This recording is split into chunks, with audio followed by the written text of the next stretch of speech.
नमस्कार साथियों, welcome to MCQ series. MCQ series का आज 75वां 75 लेक्चर है। क्वेश्चन नंबर फर्स्ट है, निम्न में से कौन प्राचीन तमिल ग्रंथ व्याकरण से संबंधित है? कौन सा तमिल ग्रंथ व्याकरण से संबंधित है?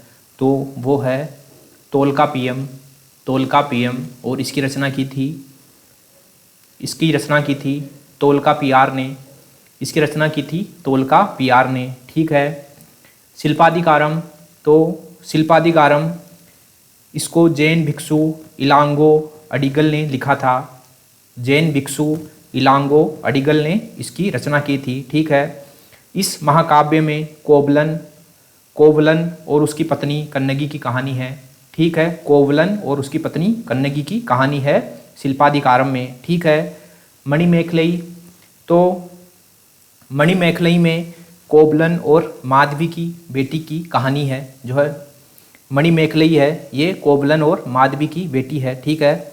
तो इस ग्रंथ में मणिमेखलई की कहानी है। ठीक है। क्वेश्चन नंबर दो है, निम्नलिखित में से किसने चरक को संरक्षण प्रदान किया? तो हमको पता है कि चरक कनिष्क के दरबार में था। ठीक है। कनिष्क के दरबार में था चरक। ठीक है। कनिष्क ने चरक को संरक्षण प्रदान किया। कनिष्क कला और विद्वता का आश्रयदाता था। ठीक है। इसके दरबार में अश्वघोष, नागार्जुन, वसुमित्र, चरक आदि विद्वान निवास करते थे। ठीक है। चंद्रगुप्त द्वितीय, ठीक है, ये चंद्रगुप्त द्वितीय गुप्त वंश का जो है शासक था। पुष्यमित्र शुंग, इसने शुंग वंश की स्थापना की थी। ठीक है।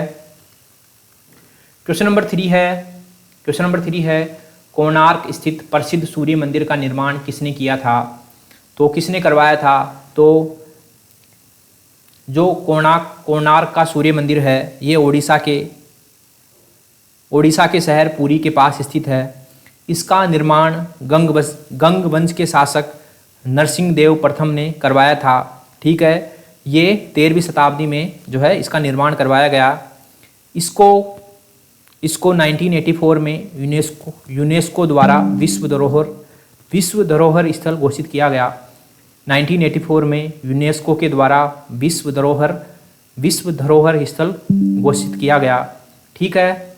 तो नरसिंह वर्मन प्रथम। ठीक है। ऑप्शन सी, नरसिंह वर्मन प्रथम। ठीक है। अनंत वर्मन, तो गंग वंश के शासक अनंत वर्मन चोड़गंग देव के द्वारा 12वीं शताब्दी ईस्वी में जगन्नाथपुरी मंदिर का निर्माण करवाया गया। ठीक है। जगन्नाथपुरी मंदिर, ठीक है, उड़ीसा में। क्वेश्चन नंबर 4 है, चतुर्थ बौद्ध सभा निम्न में से किस शासक के शासनकाल में आयोजित की गई थी? ठीक है। तो चतुर्थ बौद्ध सभा आयोजित की गई थी कनिष्क के काल में। ठीक है। कनिष्क के काल में जो है ये सभा आयोजित की गई थी। ठीक है। ये प्रथम शताब्दी ईस्वी की बात है। ये कश्मीर के कुंडल वन में जो है ये सभा आयोजित हुई थी। ठीक है। इसके अध्यक्ष थे वासुमित्र और इसके जो है उपाध्यक्ष थे अश्वघोष। ठीक है। इसी चतुर्थ बौद्ध सभा में जो है औपचारिक रूप से जो बौद्ध धर्म है उसके दो पंथ विभाजित हो गए थे। एक था हीनयान शाखा और एक था महायान शाखा। ठीक है। क्वेश्चन नंबर 5 है, निम्न में से किसकी मृत्यु चौगान खेलने के दौरान हुई थी? तो चौगान खेलने के दौरान घोड़े से गिरने के कारण कुतुबुद्दीन ऐबक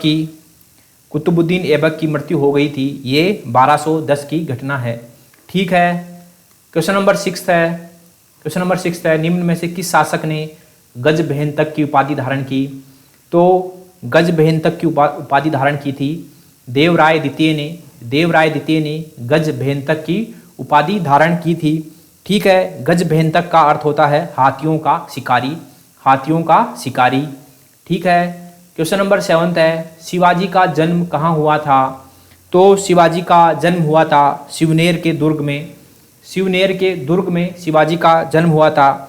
शिवाजी का जन्म 20 अप्रैल 1627 को पूना के पास शिवनेर के दुर्ग में हुआ था।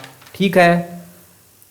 उनके पिता का नाम शाहजी भोंसले था तथा उनकी माता का नाम जीजाबाई था। ठीक है, उनके जीवन पर उनकी माता जीजाबाई का बहुत अधिक असर था। ठीक है, उनके गुरु का नाम था जो है समर्थ रामदास, समर्थ रामदास। ठीक है, क्वेश्चन नंबर 8 है, निम्न में से किस पेशवा ने हिंदू पद पातशाही की उपाधि धारण की?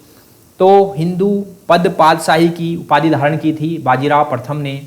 ठीक है, बाजीराव प्रथम मराठा साम्राज्य के पेशवा थे। इनके पिता बालाजी विश्वनाथ भी जो है, इनसे पहले बालाजी विश्वनाथ भी मराठा साम्राज्य के पेशवा थे। ठीक है, बालाजी विश्वनाथ की मृत्यु के बाद ये मराठा साम्राज्य के पेशवा बने। ठीक है, बाजीराव प्रथम, और इन्होंने ही हिंदू पद पातशाही की उपाधि धारण की थी। क्वेश्चन नंबर 9 है, निम्न में कौन नव बंगाल चित्रकला शैली का एक प्रवर्तक था? तो ये थे अवनींद्रनाथ टैगोर। अवनींद्रनाथ टैगोर नव बंगाल चित्रकला शैली का एक जो है प्रवर्तक थे। ठीक है, अवनींद्रनाथ टैगोर आधुनिक काल के महान चित्रकार एवं साहित्यकार थे।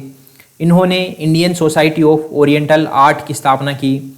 Indian society of oriental art. ठीक है, इनके शिष्य थे नंदलाल बोस। ठीक है, नंदलाल बोस इनके शिष्य थे। ठीक है, भारत माता की जो पेंटिंग है, ठीक है, भारत माता की जो पेंटिंग है उसका चित्र जो है अवनींद्रनाथ टैगोर ने ही बनाया था। ठीक है, क्वेश्चन नंबर 10 है, तमिल पत्रिका कूदी अरासू के संस्थापक कौन थे?